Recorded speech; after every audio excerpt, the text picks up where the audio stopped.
অন্যরা কেনাসন বেগুন গমাসন নে হর্ষবাজারের বেগুন চলে আসছেন পাল্লার। আল্লাহু আকবার, আল্লাহু আকবার, আল্লাহু আকবার কবীরা। প্রিয় ভাইয়েরা, আপনারা সবাই ভালো আছেন?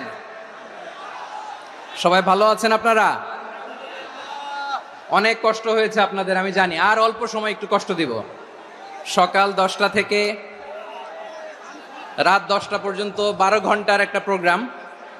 এই তো 10টা বাজতে আর অল্প কিছু সময় বাকি, আমি শেষ করে দেব ইনশাআল্লাহ। 3 দিন আগে আসছো? আচ্ছা, মাশাআল্লাহ মাশাআল্লাহ। পেকুয়ার প্রোগ্রাম আজকে ইতিহাস হয়ে থাকবে ইনশাআল্লাহ। আপনারা এই যে চকরিয়া থেকে কারা কারা আসছেন দেখি? চকরিয়া, মাশাআল্লাহ, ঠিক আছে। উখিয়া থেকে কারা আসছেন? আচ্ছা। তারপরে এই যে কক্সবাজার সদর থেকে কারা? অনেক ভাইরা আসছে, মাশাআল্লাহ, হাত নামান। রামু থেকে কারা? রামু, এই যে রামুবাসী। মহেশখালী থেকে কেউ আসছেন? এটা তো মহেশখালীর প্রোগ্রাম হয়ে গেছে দেখা যায়। কুতুবদিয়া আছে? আচ্ছা আচ্ছা। ঈদগাঁও থেকে কেউ আসছেন? ওর ঈদগাঁও থেকেও আসছে, আল্লাহু আকবার। আচ্ছা, পেকুয়া থেকে কারা কারা দেখি?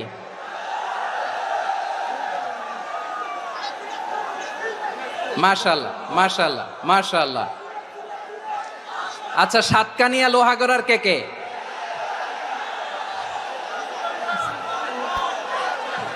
মাশাআল্লাহ, বারাকাল্লাহু ফিক। তো তোমাদের সাথে ভালোবাসা বিনিময় করতে করতেই তো আমার সময় চলে যাবে। হ্যাঁ, আল্লাহু আকবার। আল্লাহ আমার ভাইদেরকে কবুল করুক। তার মানে বোঝা গেল মন্তব্য করে গন্তব্য ঠেকানো যায় নাই, সব আল্লাহ তাআলার মেহেরবানি। আলহামদুলিল্লাহ পড়ি সবাই। চট্টগ্রাম শহর থেকে কারা আসছেন দেখি? মাশাআল্লাহ মাশাআল্লাহ মাশাআল্লাহ, ঠিক আছে। সিলেট থেকে কারা? সিলেট, আচ্ছা। কক্সবাজার জেলা এবং চট্টগ্রাম জেলা, এই দুই জেলার বাইরে থেকে কারা কারা আসছেন দেখি? মাশাআল্লাহ। দিনাজপুর, মাশাআল্লাহ, আল্লাহ কবুল করুন। ব্রাহ্মণবাড়িয়া, মাশাআল্লাহ, ঠিক আছে। লাকসাম, হ্যাঁ, সবার প্লে কার্ড দেখেছি। বসো বসো বসো। হ্যাঁ, কুমিল্লা দেখেছি আমি, ঠিক আছে ঠিক আছে। যশোর, হ্যাঁ যশোর, ঠিক আছে, শুনেছি। ঢাকা থেকে, মাশাআল্লাহ, ঠিক আছে। প্রিয় ভাইয়েরা,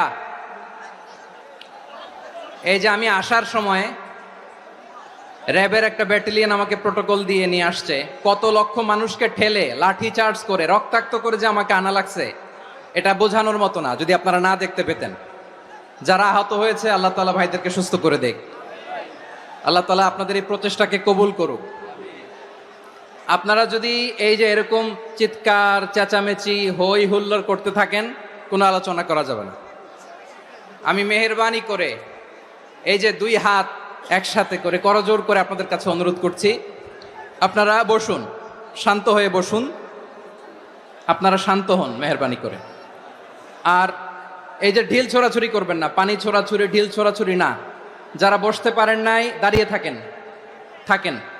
আজকে আমরা সবাই দায়িত্বশীল, আজকে সবাই দায়িত্বশীল। এই যে ইউটিউবার ভাই, এই যে এলইডি ভাই, বসে যান, ঠিক আছে, থ্যাংক ইউ, বসে যান। শ্রোতাদের সাথে কোনো কথা বলা যাবে না, আমার সাথে কথা, বসে যান। আমি অনুরোধ করব আমার প্রিয় ইউটিউবার ভাইরা, ফ্রেম ঠিক হলে, ফোকাস হলে বসে যান, ঠিক আছে ঠিক আছে। পেকুয়ার ভাইরা, তোমরা আজকে ইতিহাস গড়েছ। আমি অনুরোধ করব অল্প কয়েকটা মিনিট একটু নীরবতা বজায় রাখতে হবে। আমি কয়েকটা বার্তা তোমাদের সাথে শেয়ার করে আজকে আমরা বিদায় নেব ইনশাআল্লাহ। সকাল 10টা থেকে অনেক আলোচনা হয়েছে, অনেক। এত আলোচনার দরকার হয় না। গুরুত্বপূর্ণ দুই একটা কথা, কোরআনের কয়েকটা বার্তা শেয়ার করতে পারলেই যথেষ্ট। আমরা যা সকাল থেকে শুনেছি এতটুকু আমল করতে পারলে এনাফ, গুড ইনাফ। কিন্তু একটু নীরব হইতে হবে আল্লাহর ওয়াস্তে। আরব বিশ্বে একটা ট্রেডিশন আছে, আল্লাহর ওয়াস্তে বললে এখানে এর উপরে আর কথা থাকে না, এটা হচ্ছে লাস্ট কথা। আল্লাহর ওয়াস্তে, আমি আবারও বলছি, আই রিপিট, এই যে তোমরা সবাই young, the Gen Z of Pekua, তোমরা বাংলাদেশের চিত্র পাল্টে দিয়েছো।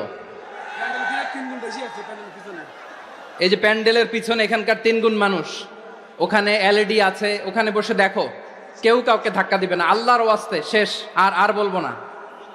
যদি দেখি চুপ করেছো, কথা বলবো, নাহলে চলে যাব, শেষ, এখানেই শেষ, বিদায়। কয়েক মিনিট একটু নীরবতা বজায় রাখা যাবে আজকে? যাবে বাস। সকল প্রশংসার মালিককে, সকল ক্ষমতার উৎসকে, কেউ যেটা পারে না পারে কে? সে আল্লাহর দরবারে আমরা শুকর গুজার হচ্ছি, পড়ে নিচ্ছি কালিমাতুশ শুকর, আলহামদুলিল্লাহ। সবাই গলা খুলে আওয়াজ করে পড়ুন, রব্বানা লাকাল হামদ হামদান কাসীরান তাইয়্যিবান মুবারাকান ফীহি ইয়া রাব্বি লাকাল হামদু কামা ইয়ানবাগি লিজালালি ওয়াজহিকা ওয়া আযীমি সুলতানিকা লাকাল হামদু বিল ঈমান লাকাল হামদু বিল ইসলাম লাকাল হামদু বিল কুরআন। মরহুম মাওলানা শহীদুল্লাহ স্মৃতি সংসদ ও পেকুয়া সমাজ উন্নয়ন পরিষদের যৌথ উদ্যোগে আয়োজিত আজকের এই 8ম তাফসীরুল কোরআন মাহফিলের সম্মানিত সভাপতি, প্রধান অতিথি, বিশেষ অতিথি, মঞ্চে উপবিষ্ট মেহমানবৃন্দ এবং দেশ বরেণ্য প্রথিতযশা ওলামায়ে কেরাম, যারা সকাল 10টা থেকে আজকের এই বিশাল তাফসীরুল কোরআনের ময়দানে আলোচনা করেছেন, আমি সবার প্রতি কৃতজ্ঞতা, অভিনন্দন, মোবারকবাদ জানিয়ে শুরু করছি। আল্লাহ রাব্বুল ইজ্জত জালালের দরবারে শুকরিয়া জ্ঞাপনের পাশাপাশি আমি আপনাদের শুকরিয়া জানাই, যারা কক্সবাজারের বিভিন্ন থানা থেকে, চট্টগ্রামের বিভিন্ন থানা থেকে এবং বাংলাদেশের বিভিন্ন জেলা থেকে আজকের আমাদের এই প্রোগ্রামে প্রায় দীর্ঘ 5 বছর পর যে তাফসীরুল কোরআনের প্রোগ্রাম দিয়ে এবছর আমরা প্রোগ্রাম শুরু করছি, সেই প্রোগ্রামে আপনারা জয়েন করেছেন। আপনাদের সবাইকে অন্তরের অন্তঃস্থল থেকে শুভেচ্ছা জানাই। আমি অন্তরের অন্তঃস্থল থেকে শুভেচ্ছা জানাতে চাই আমার প্রিয় সাংবাদিক বন্ধুদের, electronics media, printing media, YouTuber ভাইদের। আজকে এই প্রোগ্রামের শান্তি শৃঙ্খলা নিরাপত্তার দায়িত্বে নিয়োজিত ছিল পুলিশ বাহিনী, বিডিআর বাহিনী, তারপরে র্যাব, দেশপ্রেমিক সেনাবাহিনী এবং পেকুয়ার ভলান্টিয়ার্স ভাইয়েরা, যারা যেভাবে আজকের প্রোগ্রামকে সার্থক করার জন্য আপনারা শ্রম দিয়েছেন, সময় দিয়েছেন, মেধা দিয়েছেন, উপস্থিত হয়ে প্রোগ্রামকে সার্থক করেছেন, আমি সবাইকে শুভেচ্ছা এবং মোবারকবাদ জানিয়ে শুরু করতে চাই। সম্মানিত ভাইয়েরা, আমাদের সময় হাতে খুব কম। বড় তাফসীল প্রোগ্রামগুলোর সবচেয়ে বড় ক্রাইসিস বা প্রবলেম হচ্ছে এখানে শোডাউন থাকে বেশি, ইউটিউবার থাকে বেশি, নিউজ কাভারেজ বেশি, কিন্তু মন খুলে, প্রাণ খুলে, নিঝুম নিস্তব্ধ একটা পরিবেশে কথা বলার যে সুযোগ, সেটা হয়ে ওঠে না। কিন্তু আমরা একটু কষ্ট করলে, একটু স্যাক্রিফাইস করলে এটা সম্ভব। আমি শুরুতে হাত জোর করে আল্লাহর ওয়াস্তে আপনাদেরকে চুপ থাকতে বলেছি। কোনো ভলান্টিয়ার্স আপনাকে বলবে না, একজন আরেকজনকে বলবে না, একে অন্যকে বলার দরকার নাই, থামো, সরো, জায়গা নাই, কিছু বলার দরকার নাই। শুধু চুপ থাকতে হবে মেহেরবানি করে কয়েকটা মিনিট। আল্লাহর ওয়াস্তে যদি মেহেরবানি করে চুপ থাকতে পারেন, কয়েকটা কথা শেয়ার করবো ইনশাআল্লাহ। এইদিকে চুপ হয়ে গেছে মাশাআল্লাহ, এই দিকটাতেও। আল্লাহর ওয়াস্তে ধাক্কা ধাক্কি, জায়গা না হলে পেছনে চলে যাও, আমাকে দেখা লাগবে জরুরি না তো, এলইডি আছে, ওখানেও দেখা যাবে, ওখানে চলে যাও। ধাক্কা ধাক্কি করে ঘেমে ঘরমাক্ত হয়ে কি একটা কঠিন অবস্থা। শীতের সিজন মনে হয়, আমি তো ঘামতেছি। হ্যাঁ, ফ্যানটা বাড়াই দিতে হবে, ঘামতেছি টোটালি। র্যাবের ভাইয়েরা কি পরিমাণে কষ্ট স্বীকার করেছে আমাকে এখানে উঠাতে, যে এটা বলে বোঝানোর মতো না। তো আমাদের দেশের ভাইয়েরা ইমোশনাল, আবেগী অনেক। আবেগ দিয়ে অনেক কিছু আমরা হারাই, ভুল করি, আমরা বুঝি না, লং রানে আমরা চিন্তা করতে পারি না। একটা নিঝুম নিস্তব্ধ পরিবেশ যদি দেয়া যেত, কথা বলতে পারতাম, লক্ষ লক্ষ কোটি কোটি মানুষ, সারা পৃথিবীর মানুষ এটা শুনতো, মানুষের মন মস্তিষ্ক চিন্তা মননে পরিবর্তন আসতো। কিন্তু ধাক্কাধাক্কি করে আসতে আসতে আমাদের মাইন্ড ডিস্টার্ব হয়ে যায়। কিছু বুলেট পয়েন্ট সাজিয়ে নিয়ে আসছে, যেটা বলবো এটা ব্রেন থেকে হারিয়ে যায়, আর মনে রাখতে পারি না। জান নিয়েই তো টানাটানি, আমি মনে রাখবো কি? জান নিয়ে টানাটানি। তো যদি আমরা প্রতিটা বড় বড় পাবলিক ইভেন্টে যদি এরকম করি, আমাদের পক্ষে কি আর ময়দানে কথা বলা সম্ভব হবে? বাধ্য হয়ে পরে ফেসবুকে ঘোষণা দিব যে আমি আর তাফসির মাহফিলে নাই, আমি মসজিদের হালাকা করব, 20 জন নিয়ে আমি দাওয়াতি কাজ করব, যথেষ্ট, গুড ইনাফ। এটাই আপনারা চান নাকি? এটাই চান? তো একটু মেহরবানি করে চুপ করা যাবে না? জায়গা না হলে পেছনে চলে যান, কিন্তু যারা থাকবেন চুপচাপ, আওয়াজ করা যাবে না। আল্লাহর ওয়াস্তে অনুরোধ করার পরে যদি এটা ভায়োলেট করেন, জবাব দিতে হবে আল্লাহর কাছে। খবরদার, আল্লাহর ওয়াস্তে বলেছি, আওয়াজ করা যাবে না। ভাইয়েরা, এভাবে আলোচনা করা যায় না, মেহরবানি করে আওয়াজ করবেন না। আমার দিকে তাকান। আজকে যে টপিকটা নিয়ে আমি আপনাদের সামনে কথা বলবো, সেটা হচ্ছে আমাদের ধর্মীয় জীবনে, সামাজিক জীবনে, রাষ্ট্রীয় জীবনে ঐক্যবদ্ধ থাকার গুরুত্ব। The importance of unity in our life. আমরা ঐক্যবদ্ধ থাকতে চাই কি চাই না? এই আপনাদের গলার আওয়াজ। আমরা ঐক্যবদ্ধ জীবনযাপন করতে চাই কি চাই না?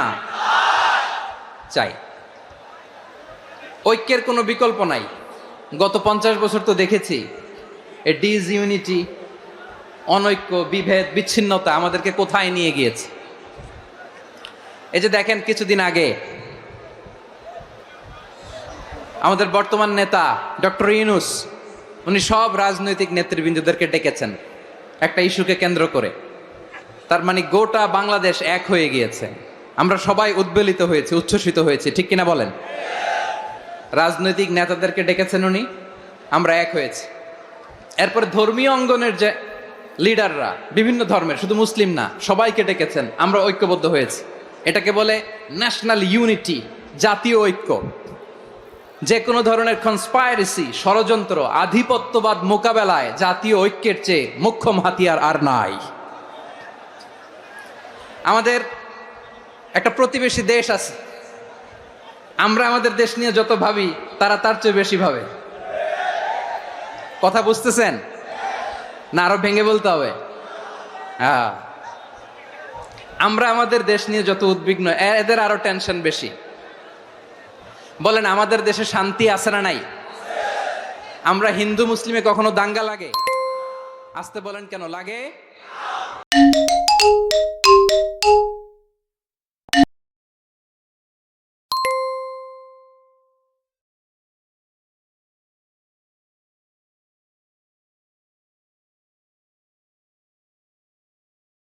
ওদের পূজা পার্বণে আমাদের মাদ্রাসার ছেলেরা যে পাহারা দেয়, চিল্লায় বলেন ঠিক কিনা? আমাদের তাফসির মাহফিলের সময় ওরা ডিস্টার্ব করেন, ঢোল বাজায় না। ওদের পূজা পার্বণের সময় আমাদের তাফসির মাহফিলের ডেট হলে আমরা চেঞ্জ করে দেই। সুবহানাল্লাহ, কি সাম্প্রদায়িক সম্প্রীতির রোল মডেল। আর ওই বাংলাদেশের ব্যাপারে তারা অনেক ডিসইনফরমেশন ছড়াচ্ছিল। ভারতের অনেকগুলো গণমাধ্যম, আমি জেনারেলাইজ করব না, আমাদের প্রতিবেশী দেশের সব গণমাধ্যমকে আমি দোষ দিতে চাই না, অনেকগুলো গণমাধ্যম তারা ডিসইনফরমেশন শেয়ার করেছে। ডিসইনফরমেশন আর মিস ইনফরমেশনের পার্থক্য আছে। মিস ইনফরমেশন না জেনে ভুল বুঝে একটা মিথ্যা বা ভুল তথ্য ছড়িয়ে দেয়া, এটার ক্ষমা আছে, এটার কি আছে? আর ডিসইনফরমেশন মানে ইচ্ছা করে, প্ল্যান করে, ম্যাপ করে, ছক এঁকে মিথ্যা, গুজব, রটনা সোশ্যাল মিডিয়ায় ছড়ানো, এটার ক্ষমা আছে? আওয়াজ করে বলেন, ক্ষমা আছে? ভারতের কিছু গণমাধ্যম তাই করেছে, আমরা ব্যথিত হয়েছি, আমাদের হৃদয়ে রক্তক্ষরণ হয়েছে। আমাদের প্রতিবেশী দেশকে বলতে চাই, আমাদের দেশ নিয়ে আপনাদের ভাবার দরকার নাই, নিজের চরকায় তেল দেন, নিজের দেশ নিয়ে ভাবেন। গত মাসের ভয়েস অফ আমেরিকার রিপোর্ট, বাংলাদেশে সংখ্যালঘু জনগোষ্ঠী আগের চেয়ে বেশি নিরাপত্তা পাচ্ছে। Report voice of America, Muslim report নাকি? মুসলিম জরিপ, ভয়েস অফ আমেরিকা। কথা বোঝে নাই বোধহয়। Voice of America